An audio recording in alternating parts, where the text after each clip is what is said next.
Eriyad Keralavarma government higher secondary school അന്താരാഷ്ട്ര നിലവാരത്തിൽ നിന്ന് രൂക്ഷമായ വെള്ളക്കെട്ടിലേക്ക്.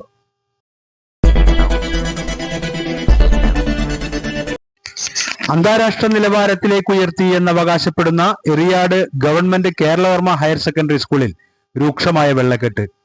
7.5 കോടി രൂപ ചെലവിൽ സംസ്ഥാന സർക്കാർ നിർമ്മിച്ച പുതിയ ബ്ലോക്കിലും വെള്ളക്കെട്ടിനാൽ ക്ലേശം നേരിടുകയാണ്. 25 ക്ലാസ് മുറികളാണ് ഈ ബ്ലോക്കിലുള്ളത്.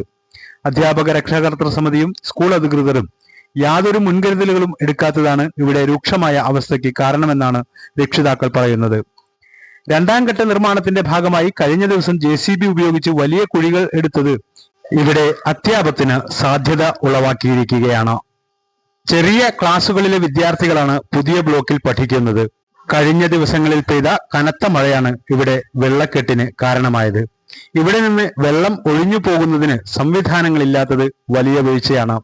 പ്രൈമറി വിദ്യാർത്ഥികൾ രൂക്ഷമായ വെള്ളക്കെട്ടിൽ അഴുക്കുവെള്ളം ചവിട്ടിയാണ് ക്ലാസ് മുറികളിൽ എത്തുന്നതും തിരിച്ച് വീടുകളിലേക്ക് പോകുന്നതും. തൃശൂർ ജില്ലാ പഞ്ചായത്താണ് സ്കൂളിന്റെ മേൽനോട്ടം വഹിക്കുന്നത്. അടിയന്തരമായി അധികൃതർ ഇടപെട്ടില്ലെങ്കിൽ അതിരൂക്ഷമായ വെള്ളക്കെട്ട് അപകടങ്ങൾ വിളിച്ചു വരുത്താൻ സാധ്യതയുണ്ട്.